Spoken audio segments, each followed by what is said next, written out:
नमस्कार दोस्तों, विद्या दर्शन पाठशाला के ऑनलाइन यूट्यूब मंच पे आपका फिर से स्वागत है। जैसे कि आप थंबनेल और मेरे सामने बोर्ड पे देख सकते हैं, आज हम गुणनखंड पढ़ेंगे। मैं अखिलेश शर्मा और आपका मैथमेटिक्स मेंटर। अब शुरू करते हैं गुणनखंड ना। तो गुणनखंड पढ़ने के लिए मैं आपको सबसे पहले भाजक, क्योंकि भाजक एक ऐसा शब्द है जिससे हम लोग परिचित होते हैं।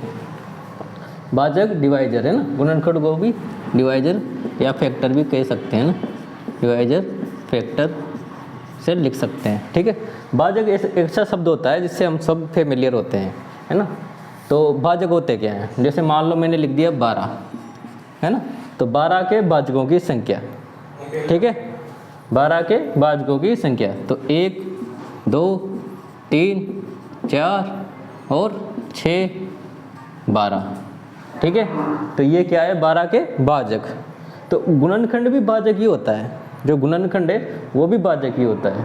बस मतलब 12 को किसी के गुणा के रूप में लिख सके, मतलब उसके गुणज के रूप में लिख सकें, वो क्या होते हैं, गुणनखंड। तो गुणनखंड और भाजक एक ही चीज़ है। ठीक है, किस किस नाम से पूछा जाता है, एक तो इसे कहते हैं गुणनखंड, है ना, और दूसरा इसे अपवर्तक, अपवर्तक भी कहा जाता है। अपवर्तक, भाजक, इंग्लिश में कहेंगे तो फैक्टर और डिवाइजर। ठीक है, अपवर्तक कह दो, भाजक कह दो, फैक्टर कह दो, डिवाइजर। यानी क्वेश्चन में वो किसी के नाम से पूछे तो उसका मतलब ये है कि वो गुणनखंड पूछ रहा है।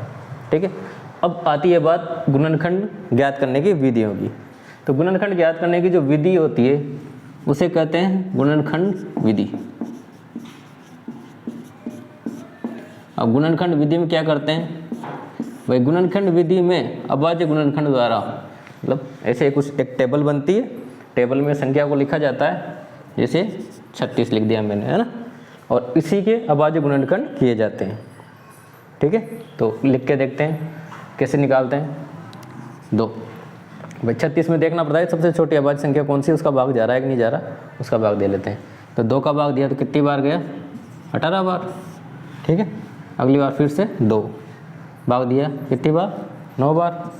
अब क्या 2 का भाग जा रहा है, नहीं, तो भाग देंगे 3 का, 3 का भाग दे दिया, फिर से 3 का भाग दे दिया 1। तो 36 के अभाज्य गुणनखंड कौन कौन से हुए, 2 गुणा 2 गुणा 3 गुणा 3। ठीक है, अब देखो अभाज्य गुणनखंड विधि में जो फैक्टर निकल के आएंगे, जो गुणनखंड निकल के आएंगे, वो और जो संख्या है वो मल्टीप्लाई करेंगे तो बराबर निकलेगी। करते हैं, 2 गुणा 2 4, 3 12, 3 36। ठीक है, अब घात के रूप में लिखें तो 2 की घात 2 और 3 की घात 2। ठीक है, अब जो गुणनखंड अपन निकालना सीख ही गए हैं, किसी भी संख्या का निकाल सकते हैं। तो पहला क्वेश्चन आता है, कौन कौन सी संख्याएं 36 के गुणनखंड होती है ना, कौन कौन सी संख्याएं 36 के गुणनखंड होती है। चलो ये तो अगले बोर्ड पे, अगली स्लाइड पे लेते हैं इसको यहाँ रख लेते हैं। अभी इधर देखिए 36 के गुणनखंड। अब 36 के गुणनखंड कौन कौन से होते हैं, सबसे छोटी संख्या 1, 1 सभी का गुणनखंड माना जाता है। 1 के बाद 2 का भी भाग जा रहा है, 3 का भी जा रहा है ना, 4 का भी जा रहा है, 9 चौक 36, 4 का जा रहा है, 5 का नहीं जा रहा, 6 का नहीं जा, 6 का जा रहा है, 7 का नहीं जा रहा, 8 का नहीं जा रहा, 9 का जा रहा है, 10 का नहीं जा रहा है, 11 का नहीं जा रहा, 12 जा रहा है, और 12 के बाद 18 और 18 के बाद 36। देखते हैं टोटल कितने हो गए, 1 2 3 4 5 6 7 8 9, कितने हो गए, 9। और यहाँ 36 की पावर क्या आई थी, 2 की पावर 2 गुणा 3 की पावर 2, ये 36 के गुणन।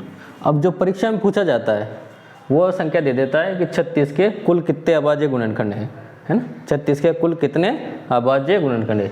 या तो इस विधि से करके अपन निकालेंगे या ऐसे निकालेंगे। तो इस विधि ऐसे निकालेंगे तो लंबा हो जाएगा भाई, 36 का अभी तो 36 ही है, कभी बड़ी संख्या दे दी जैसे 1050 या 10,500, ऐसे कुछ बड़ी संख्या दे दी तो ऐसे ज्ञात करना मुश्किल हो जाता है। और कुल कितने अभाज्य गुणनखंड है, अब यहाँ पर आती है एक छोटी सी ट्रिक। अपन ने निकाल के देख लिए 36 के कौन कौन से गुणनखंड है, और यहाँ पर आती है एक छोटी सी ट्रिक। कैसे, जो भी गुणनखंड मिले हैं उनको पहले घातों के रूप में लिख लो, और जो उनकी घातें दे रखी है उनमें +1 कर दो, है ना, और मल्टीप्लाई करके आंसर लिख दो, है ना। +1 करेंगे तो क्या आएगा, 3 × 3 टोटल 9। और जब गिन के भी निकाले थे तो कितने थे, 9। भाई ये इनके गुणनखंड क्यों हैं, ये 36 के गुणज हैं, है ना। टोटल संख्या कितनी आ गई, 9, और यहाँ भी कितनी आ गई, 9। तो ये अपन आसानी से निकाल सकते हैं, ठीक। तो अब इसमें जो एग्जाम पर्पज से जो क्वेश्चन पूछे जाते हैं, या क्वेश्चन में किस हिसाब से उसकी लैंग्वेज आती है उस तरीके से इसको करते हैं। ये अभाज्य गुणनखंड की विधि थी, आई होप सभी को आती होगी। तो और नहीं भी आती तो आप एक बार देख सकते हैं। 2 का भाग दिया, सबसे छोटी संख्या का अभाज्य संख्या का भाग देंगे, ऐसे कर करके आगे लास्ट तक चलना है जब तक कि 1 नहीं आ जाए, ठीक है। आगे बढ़ते हैं। एग्जाम में पूछे वाले क्वेश्चन मैंने यहाँ लिख दिए। देखो, माना कोई संख्या n है ना, उसके गुणनखंड के रूप में लिखा है p1 का पावर x1 α1, p2 की पावर α2, p2 की पावर α3। ऐसे आगे भी कहीं हो सकते हैं ना, समझने की दृष्टि से देखते हैं। पहले ये कोई नंबर है, उसको गुणनखंड के रूप में लिख दिया, और गुणनखंड भी ऐसे हैं जिनकी पावर्स भी है। तो पहला क्वेश्चन होता है n के सभी गुणनखंडों की संख्या। वो पूछता है कि n के कुल कितने गुणनखंड हैं। तो n के कुल कितने गुणनखंड हैं उसका भी थोड़ी देर पहले अपन ने देखा भी था। कैसे, जो भी पावर होती है उसमें +1 करके मल्टीप्लाई कर दो। यहाँ 3 पावर है, α1, α2, α3 है ना, तीनों में +1 करके मल्टीप्लाई कर देते हैं। तो क्या हो गया, α3 + 1। एग्जाम्पल करेंगे तब और समझ में आ जाएगा। एक बार मैं आपको इनका पूरा का डिटेल बता देता हूँ कौन कौन से क्वेश्चन पूछता है। तो α1, α2, α3 सब में 1 ऐड करके मल्टीप्लाई कर दिया, ठीक है। अब वो पूछ रहा है उचित। अब उचित में होता है क्या है, जो कुल निकाले ना अपन ने, कुल कितने, उनमें से 100m को हटा दिया जाता है। भाई उचित में 100m को हटा दिया जाता है, क्योंकि 100m भी 100m का मल्टीपल होता है। मल्टीपल मतलब गुणनखंड होता है, तो उसको हटा देते हैं। तो कितने घटाएंगे यहाँ, α1 + 1 × α1 2 + 1 और α3 + 1 -1 कर देते हैं। भाई एक को हटाया 100m को हटा के, है ना, उचित के नाम से पूछता है। दूसरा, वो 100m वो 1 को हटाकर, तो कितने माइनस कर देंगे। भाई 1 व 100m को हटाकर सभी गुणनखंडों की संख्या, तो कितनी हो जाएगी, 2 घटा देते हैं। भाई 1 तो घटा ही दिया था पहले, तो कुल में से ये 2 घटा देते हैं, या जो ऊपर वाला रिजल्ट है उसमें से 1 घटा देते हैं। तो लिख दिया ये α1 + 1 α3 और -2, ठीक है, आ गया। अब पूछता है वो n की अभाज्य गुणनखंडों की संख्या, है ना। अब अभाज्य गुणनखंडों की संख्या पूछ रहा है। यहाँ कुल कितने गुणनखंडों की है ना, यहाँ पूछता है कुल कितने गुणनखंड है, और यहाँ पूछ रहा है अभाज्य। तो अभाज्य में क्या होता है, जो भी पावर है ना उन्हीं को ऐड कर दो, ठीक है। भाई जो भी पावर दी गई है उनको ऐड कर दो, α1 + α2 + α3, ठीक है। n के सम, अब देखो ये मैं अभी समझाऊंगा तो आप समझ में नहीं आएगा, पर एक बार मैं आपको बता देता हूँ। सम, तो अपन को ऐसी पावर n की ऐसी संख्या जो p1, p2, p3 है ना, इनमें ऐसी संख्या रखनी है जो सम हो। क्या है, ऐसी संख्या रखनी है जो सम हो, और उसकी पावर वो के वही रख देंगे। प्लस जो विषम की पावर है उनमें क्या करेंगे, एक ऐड कर देंगे, ठीक है, और मल्टीप्लाई कर लेंगे। ऐसे ही विषम है, विषम में सम को पूरा ही हटा देते हैं, और जो विषम है उनकी पावर को 1+ करके मल्टीप्लाई कर लेंगे। अभी नहीं आ रहा होगा, अगले एग्जाम्पल में सारे आ जाएगा। और पूछे जाने वाला क्वेश्चन होता है वर्ग गुणनखंड। ऐसी संख्याएं कितनी है जिनमें पूर्ण वर्ग बन रहा है ना, वर्ग मतलब पूर्ण वर्ग वाली, और ऐसे ही पूछते हैं पूर्ण घन वाली। तो ये अब इतने पूछते हैं, ये 1 2 3 4 8 10 रिजल्ट है, 8 रिजल्ट, ये इन पे क्वेश्चन बनता है। एक एग्जाम्पल से इन सारों को देख लेते हैं।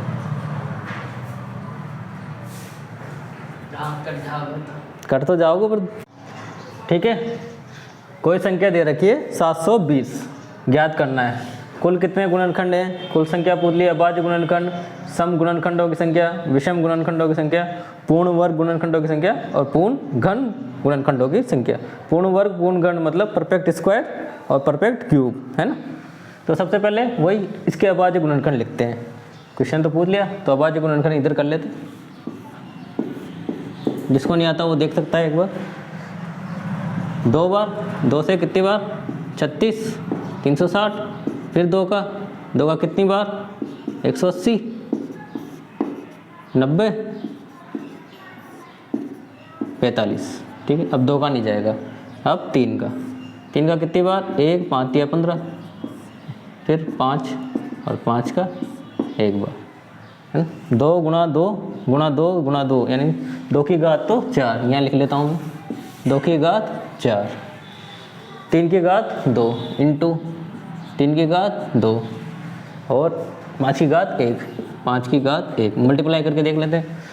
2 दूना 2 4, 8 16 48, 48 और 15, है ना। ये 48 को और 15 से मल्टीप्लाई करें, ठीक है। 15 8 120, 12 सिल के 12 चौको 60 और 72 और आ गया 720, सही है। इसको मिटा देते हैं अब, है ना। अब यहाँ लिखते हैं अपने रिजल्ट्स। पहले क्या पूछा? कुल अभाज्य संख्याओं कुल कितने गुणनखंड हैं, है ना। क्या कहा था? जो भी अभाज्य गुणनखंड मिलेंगे उनको घातों के रूप में लिख लो और जो घात है उसमें 1 प्लस करते जाओ, ठीक है। तो 2 की घात 4, 4 प्लस 1 और 3 की घात 2 इंटू 2 प्लस 1 और 5 की घात 1, तो 1 प्लस 1 कितना हो गया? 4 1 5, 5 और 3 और 2 मल्टीप्लाई करेंगे तो कितना आ जाएगा? यही कर देते हैं 5 गुणा 3 गुणा 2, 5 या 15, 15 दूनी 30, है ना। तो कुल अब अभाज्य गुणनखंड कितने हो गए? 30। कुल कितने गुणनखंड हो गए? 30। अब पूछा उसने कुल अभाज्य गुणनखंडों की संख्या। ये तो थे इसके पूर्ण गुणनखंड और अभाज्य गुणनखंड आएंगे अब। तो अभाज्य गुणनखंड के लिए क्या करना है? जो भी पावर है उनको सिंपल ऐड कर दो, 4 2 और 1 कितने हो जाएंगे अभाज्य गुणनखंड। ये तो कुल थे, इसमें अभाज्य और भाज्य दोनों ही है, इसमें अभाज्य ही है तो 4 1 6 1 7, तो टोटल ऐसी 7 संख्याएं मिलेंगी जो अभाज्य रहेंगी, ठीक है। तो अभाज्य गुणनखंडों की संख्या कितनी हो गई? 7 ऐसे गुणनखंड जिनमें अभाज्य संख्याएं सापेक्षिक तपेक्षिक मिलेंगी। सम का मैंने बताया था थोड़ा, अब बिल्कुल समझ में आ जाएगा। सम में क्या है? जो भी सम गुणनखंड है उसको तो ऐसे कैसे ही लिख लो, उसकी पावर को ऐसे कैसे ही लिख लो, तो उसकी पावर को तो ऐसे कैसे ही लिख लिया, ठीक है। और जो ओड है भाई देखो, सम कब बनेगा? जब सम होगा और इवन होगा, जब सम होगा और ओड होगा, है ना। सम विषम का गुणनखंड भी सम ही आएगा, इसलिए सम को और विषम को दोनों को लिख लेते हैं। तो सम की पावर को तो ऐसा कैसे लिख लिया, और जो विषम है, विषम अंकियाँ कौन है? 3 और 5, तो 3 की घात क्या है? 2, तो 2 में प्लस 1 कर दिया और 5 की घात क्या है? 1, 1 में प्लस 1 कर दिया, ठीक है। कर लो मल्टीप्लाई, 4 3 दूनी 2 3 और 2, 4 तिया 12 और 12 दूनी 24, ठीक है। आंसर कितना आ गया? 24। एक बार और देख लो, सम में सम की पावर को नहीं बढ़ाना है, बाकी जो विषम संख्याएं उनकी पावर एक एक बढ़ाते जाओ, ठीक है। आगे बढ़ते हैं। कुल विषम संख्या, कुल विषम गुणनखंडों की संख्या है। अब विषम में सम को नहीं छेड़ना भाई, सम को जैसे 1 भी ले लेंगे, जैसे 2 ले लिया और 2 को 3 से गुणा करेंगे तो वो सम हो जाएगा, इसलिए विषम को छोड़ देना है और बाकी जो है उसकी पावर को बढ़ाते हो। तो कितने हो गए? 2 + 1 और 1 + 1 कितने आ गए? 3 × 2 6, है ना। तो विषम गुणनखंडों की संख्या कितनी हो गई? 6। अब पूर्ण वर्ग, अब देखो यहाँ पूर्ण वर्ग कितने बन रहे हैं? 2 की घात 4 पूर्ण वर्ग बन रहा है भाई, 2 की घात 2, इसको यूँ लिख सकते हैं ना, जैसे 2 की घात 2 की घात भी 2 है, ठीक है। तो पूर्ण वर्ग बन रहा है और कितनी बार बन रहा है? 2 बार। तो 2 बार के बस वही करना है। तो 2 की घात 2 कितनी बार बन रही? 2 बार। तो 2 + 1 कर दो, और कोई और बन रहा है क्या? 3 की घात 2 पूर्ण वर्ग आ रहा है, तो इसमें +1 + 1 कर दो, मतलब जितने भी पूर्ण वर्ग दिख रहे हैं ना उनकी घातें बढ़ा दो। इसकी 2 बार बन रही थी, 2 की घात 2 का वर्ग हो रहा है तो 2 बार लिख दिया, और इसका एक बट रहा था तो 1 बार। कितने हो गए? तो 3 और गुणा 2, टोटल संख्या कितनी आ गई? 6। तो 6 ऐसे गुणनखंड मिलेंगे जो पूर्ण वर्ग रहेंगे, ठीक है। अब पूर्ण गण मतलब घात कम से कम 3 मिले, तो घात कम से कम 3 किसकी मिल सकती है? 2 की, इन दोनों का तो सवाल नहीं है ना। तो 2 की कितनी बार मिलेगी, एक बार, तो 1। अब तो 1 को कर दो +1, तो कितने हो गए, 2। ठीक है, ठीक है, लगता है अब सब समझ में आ गया होगा। फिर भी एक बार और बता दूं मैं, कुल गुणनखंड पावर बढ़ा दी और कुल अभाज्य गुणनखंड केवल पावर को जोड़ दिया, घातों को जोड़ दिया। ठीक है, इसके बाद सम गुणनखंड, सम की पावर, सम की घात को बिना छेड़े विषम की घात को एक एक बढ़ाकर मल्टीप्लाई कर दिया। विषम की घात को, सम को छेड़ना ही नहीं है, क्योंकि सम को छेड़ते ही उससे मल्टीप्लाई होता ही वो सम हो जाएगा। तो विषम के लिए विषम की पावर को बढ़ा दो और मल्टीप्लाई कर दो। पूर्ण वर्ग, तो ऐसी पूर्ण वर्ग तो तभी बनेगा ना जब पावर 2 होगी। तो ऐसी संख्या देखनी जिनकी पावर 2 बन सके, और उन संख्याओं में पावर 2 में +1 ऐड करते जाओ, टोटल आ गया। पूर्ण घन, कम से कम 3 पावर होनी चाहिए, 3 पावर थी, तो जो अगर इससे ज़्यादा भी मिल रही हो किसी को पावर, तो उसको भी मल्टीप्लाई करके ऐड कर सकते हैं। पहले ऐड करेंगे फिर मल्टीप्लाई कर सकते हैं। ठीक है, अब थोड़ा HCF LCM देख लेते हैं। HCF LCM है ना, LCF मतलब हाईएस्ट कॉमन फैक्टर, हिंदी में कहेंगे तो महत्तम समापवर्तीय। LCM लीस्ट कॉमन फैक्टर, लघुत्तम समापवर्तीय। देखो हाईएस्ट कॉमन फैक्टर, जब दी गई संख्याओं के बीच कोई ऐसी बड़ी से बड़ी संख्या जो उन सभी में कॉमन हो। हाईएस्ट कॉमन फैक्टर, उन संख्याओं में बड़ी से बड़ी संख्या ऐसी जो कॉमन हो, मतलब कह सकते हैं ऐसी बड़ी से बड़ी संख्या जो दी गई संख्याओं को पूर्ण विभाजित कर सके, है ना। ऐसी बड़ी से बड़ी संख्या जो दी गई संख्याओं को पूर्ण विभाजित कर सके। ठीक है, जैसे एक एग्जांपल लेंगे, 12, 15 और 21। ठीक है, तो अब 12, 15, 21 ये कौन सी संख्या होगी, दी हुई संख्या है। अब अपन को ऐसी संख्या निकालनी है, ऐसी बड़ी से बड़ी संख्या निकालनी है जो इन तीनों को पूर्णतया विभाजित कर सके। ठीक है, इसको करने के लिए यूँ है कि गुणनखंड विधि। और गुणनखंड कैसे, तीनों के अलग अलग गुणनखंड निकालने पड़ेंगे, तीनों के अलग अलग गुणनखंड। ठीक है, 2, 6, 2, 3, 3, 1, तो 12 का कितना हो गया, 2 गुणा 2 गुणा 3। ठीक है, 15 का 3, 5, 5, 1, यहाँ लिख लेते हैं 15 के 3 गुणा 5। ठीक है, 21 के 3, 2 का जाएगा नहीं, 7, 7 का एक बार। समझाने के लिए छोटी संख्या लिए ताकि समझ में अच्छा आ जाए। 21, ठीक है, 3 गुणा 7। हाईएस्ट कॉमन फैक्टर कितने हैं जो इनमें कॉमन आ रहे हैं ना, महत्तम समापवर्ती। यहाँ भी 3 है, यहाँ भी 3 है, यहाँ भी 3 है, तो इनका HCF क्या हो जाएगा, 3। अब देखो, अब 3 ऐसी बड़ी से बड़ी संख्याएं इन संख्याओं में जो इन तीनों संख्याओं को पूर्णतया विभाजित कर सके, तो इसके हाईएस्ट कॉमन फैक्टर हो गए। ठीक, लघुत्तम वो छोटी से छोटी संख्या, यहाँ तो क्या था, बड़ी से बड़ी संख्या का, भाई यही समझना है, हाईएस्ट बड़ी से बड़ी, और यहाँ लोएस्ट है ना, लीस्ट कॉमन फैक्टर, लघुत्तम समापवर्ती। वो छोटी से छोटी संख्या जो दी गई संख्याओं से पूर्णतया विभाजित हो सके। जैसे एग्जाम्पल ले लेते हैं, यही 12, 15, 21।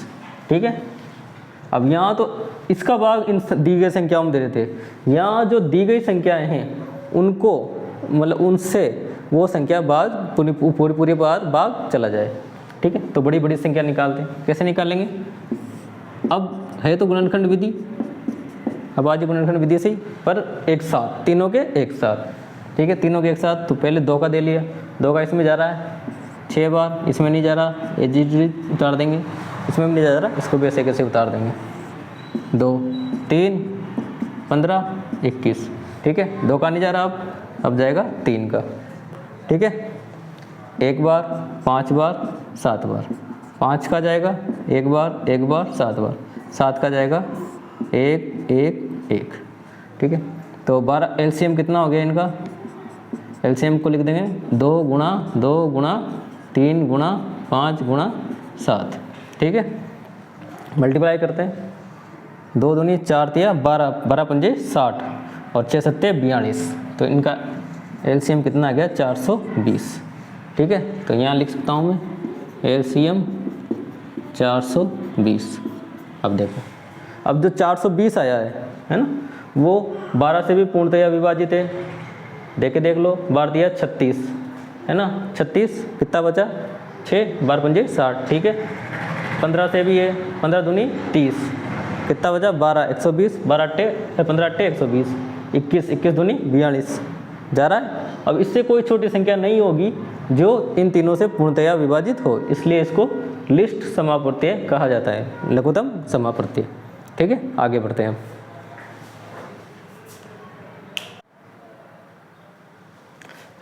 भिन्नों का एलसीएम व भिन्नों का एचसीएफ, यानी भिन्नों का लघुत्तम समाप्रत्यय, भिन्नों का महत्तम समाप्रत्यय कैसे निकालेंगे? जो भी भिन्न देख रखी है ना, जो भी भिन्न का एलसीएम है ना, जो भी भिन्न दे रखी है, अब वो भिन्न अंश व हर में डिवाइड होगी, तो है ना, अंश में तो अंशों का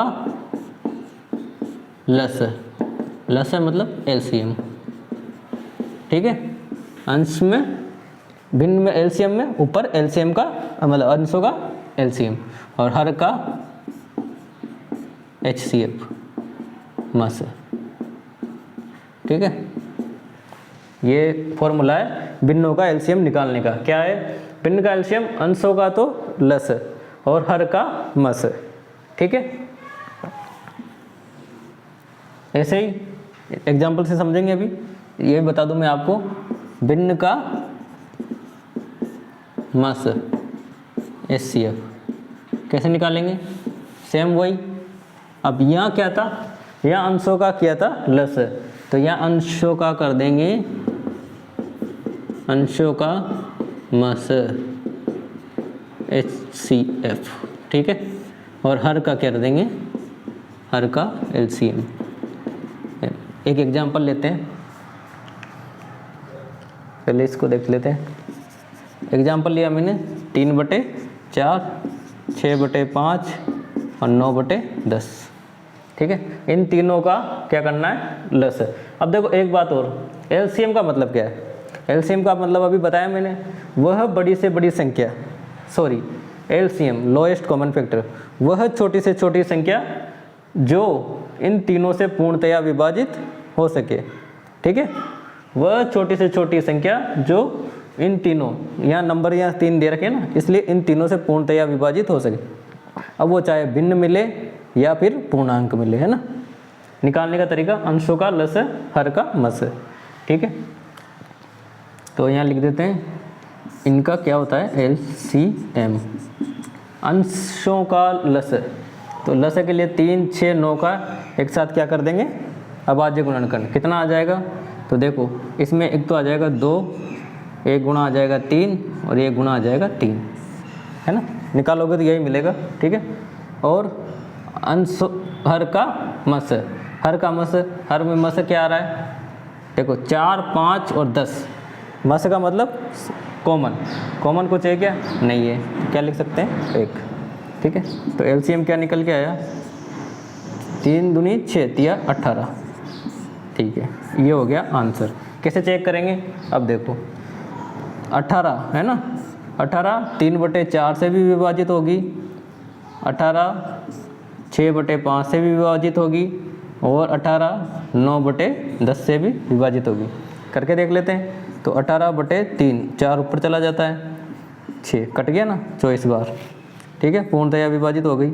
इसको देख लेते हैं, 18 × 5/6 जा रहा है, 3 पंजे 15, यहाँ 24, यहाँ 15, पूर्णतया विभाजित हो रहा है, ठीक है। ऐसे ही इसमें 18 × 10/9 2 20 पूर्णतया विभाजित हो रहा है। तो वह छोटी छोटी संख्या जो दी गई संख्याओं से पूर्णतया विभाजित हो जाए, या तो वो भिन्न में होगी या फिर पूर्णांक में मिलेगी। ऐसे ही अब इसका भी देख लेते हैं। संख्या ये ले लेते हैं, ठीक है। एग्जाम्पल, इसका एग्जाम्पल और देख लेते हैं, ठीक है। तो निकालने के लिए HCF है ना, लघुत्तम समाप्रत्यय भिन्नों का। अंश का तो क्या निकालना है? मस है। अब देखो 3, 6, 9, इसके क्या है? अंश। क्या कॉमन आ रहा है? 3 दिख ही रहा है, 3 इसमें भी है, 3 इसमें भी है, तो सीधे लिख सकता हूँ मैं यहाँ मस क्या है? 3। एलसीएम, अब एलसीएम के लिए वही एक साथ गुणनखंड करके निकाल लो या अलग अलग। तो देखो 2 गुणा 2 है ना 5 और 2 गुणा 5, तो 2 गुणा 5 और 1 2 और एक्स्ट्रा हो गया, तो कितना हो गया 2 गुणा 2 गुणा 5। HCF निकालेंगे तो कितना हो जाएगा 3/20। अब देखो चेक कैसे करेंगे, जो 3/20 है उन तीनों का उसका इन तीनों में भाग देके देख लो, तो 3/4 बटा 3/20, 6/5 बटा 3/20 और 9/10 बटा 3/20। एग्जाम में आपको नहीं देखना, वो तो मैं यहाँ बता रहा हूँ। तो कैसे 3/4 उल्टा हो जाएगा 20/3, ये कट गया ये कट गया 5 आ गया, ठीक है। ऐसे इनमें पूरी पूरी बार चला जाएगा, 6/5 20/3, 3 से 2 बार 5 से 4 बार 8, देखो पूरी पूरी बार जा रहा है। ऐसे ही 9/10 और 20/3, 3 से 3 बार 10 से 2 बार 6। तो ऐसी संख्या मिल गई अपन को जो इन तीनों को पूर्णतया विभाजित कर सके, यानी वह बड़ी से बड़ी संख्या जो इन तीनों को पूर्णतया विभाजित कर सके। अब एक चीज़ और रह जाती है, उसको भी आप ये देख लीजिए। अगर दो संख्याओं को दे रखा है और दो संख्याओं का लसर और मसर दे रखा है, तो एक रिजल्ट मिलता है जो अपन को याद रखना चाहिए। वह संख्याओं का LCM गुणा HCF किसके बराबर होता है, उन संख्याओं के गुणनफल के बराबर। ये दो संख्याएं हैं ना, संख्याओं का अगर हिंदी में लिखो या भाषा के रूप में लिखो तो संख्याओं का LCM HCF उनके गुणनफल के बराबर होता है, ठीक है। अब कुछ क्वेश्चन कर लेते हैं, इसके बाद ये टॉपिक कंप्लीट हो जाएगा। तो ये 2 क्वेश्चन है, अपने एक एक करके कर लेते हैं, इनको पूछे भी जाते हैं और काफ़ी अच्छा कॉन्सेप्ट देखे जाएंगे अपन को।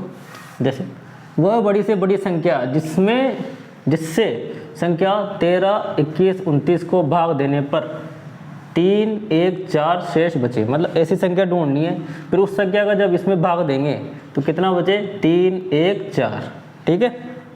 ऑप्शन से होता तो ऑप्शन से तो तुरंत हो जाएगा, पर बेसिक जरूरी है। बेसिक के लिए क्या करना पड़ेगा भाई, जो भी संख्याएं दे रखी है इसकी तो डायरेक्ट आप यूँ मानो एक तरीके से ट्रिक ही है ये, है ना। जो भी संख्याएं दे रखी है उन संख्याओं में 13 और 13 के साथ शेष क्या बच रहा है, ठीक है 3, ये दूसरी संख्या बना ली, कोमा 21 के साथ शेष क्या बच रहा है 1, ठीक है, ये दूसरी संख्या बना ली, और 29 और 29 के साथ शेष क्या बच रहा है 4, ठीक है। अब जो नई संख्याएं मिली है, नई संख्या क्या है 10, 20 और 25, इन संख्याओं का क्या निकालना है, बड़ी से बड़ी बोला है ना, तो इन संख्याओं को क्या निकालना है HCF महत्तम समापवर्ती। अब 10 का अभाज्य गुणनखंड करेंगे तो 2 गुणा 5, 20 का 2 गुणा 2 गुणा 5 और 25 का 5 गुणा 5, ठीक है। तो आ गया 5 और ऑप्शन में भी मिल जाएगा आपको 5। ये तो था छोटी संख्याओं के लिए, इसलिए मैंने कंसेप्ट सिखाने के लिए किया है ये। बाकी पूछा जाएगा तो थोड़ी बड़ी संख्याओं के लिए भी पूछा जा सकता है, तो वहाँ आपको ऑप्शन से कठिनाई आएगी। तो आप क्या करो, जो भी संख्या दे रखी है उसके साथ जो शेषफल दे रखा है उसको घटाते जाओ, 21 के साथ 1, 29 के साथ 4, और जो आई जो संख्याएँ हैं उनमें क्या कर दो HCF निकाल दो, वही अपना आंसर होगा, ठीक है। नेक्स्ट क्वेश्चन देख लेते। वह छोटी से छोटी संख्या है ना, छोटी से छोटी, अब छोटी से छोटी में समझ जाना चाहिए अपन को कि लघुत्तम पूछ रहा है। वह छोटी से छोटी संख्या जो संख्याओं 12, 15, 21 से भाग देने पर 5 शेष रहे तो संख्या होगी, है ना। मतलब उस संख्या का भाग किस में देना है 12, 15, 21 में, और शेष कितना रह रहा है 5। अब देखो यहाँ क्या था, जो 5 आया था उससे आंसर चेक कर सकते हैं अपन। 5 दूनी 10, 3 बच गया, 5 चौक 20, 1 बच गया 29। ऐसे ही अब यहाँ क्या निकालना है LCM, है ना। तो LCM किसका निकालेंगे, LCM निकाल लेते हैं 12 का, 15 का और 21 का, ठीक है। वही LCM की विधि 12, 15, 21, और जो भी LCM आएगा उसमें क्या कर देंगे 5 ऐड कर देंगे। निकालते हैं 2, तो ये 6, 12, 15, 21, ठीक है। 12, 15, 21 दे रखी थी, हाँ 2, 3, 15, 21, ठीक है। 3 3 एक बार हो गया, 5 बार और 7 बार, 5 1 1 7 7 1 1 1। मल्टीप्लाई करेंगे तो एलसीएम बराबर कितना है फैक्टर, 2 गुणा 2 गुणा 3, देख सकते हैं 5 गुणा 7, 5 गुणा 7, मल्टीप्लाई करो 4 तिया 12, 12 पंजे 60 6 42, 420। अब जो आंसर आएगा वो क्या आएगा, ये 420 प्लस 5 है ना, तो 425। तो वह छोटी छोटी संख्या क्या रहेगी, 425। अब 425 में 12 का भाग देके देख लो कितना आएगा, 5 शेष आएगा, तो 12 दूनी 36, 36 के बाद कितना बचा 6, 65 आ गया, फिर 12 पंजे 60, 60 जाते ही 5 शेष, ठीक है। ऐसे ही 15 में, ऐसे 21 में। तो आज के लिए इतना ही, आगे और भी अच्छे अच्छे क्वेश्चन करते हैं जो कंपटीशन में पूछे गए हैं। इसी तरह विद्या दर्शन पाठशाला पे आते रहिए, देखते रहिए और आपको इन वीडियो के लाभ लेते रहिए। शेयर कीजिए, सब्सक्राइब कीजिए। धन्यवाद।